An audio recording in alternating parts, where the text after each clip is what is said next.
Yes! Sumakas! Tapos na yung klase! Hindi na ako babalik dito. Bro, alam mo yung matagal ko lang gustong gawin dito. Ano yun? Maglaro sa fountain!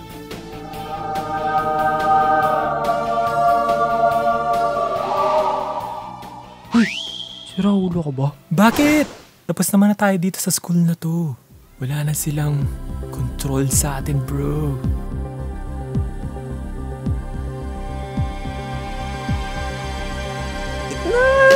Sige.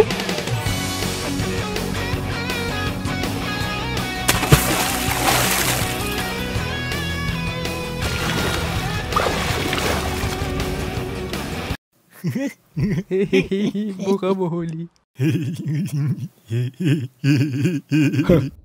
Alam niyo bang hindi pa namin nililinis yan simula noong 1995?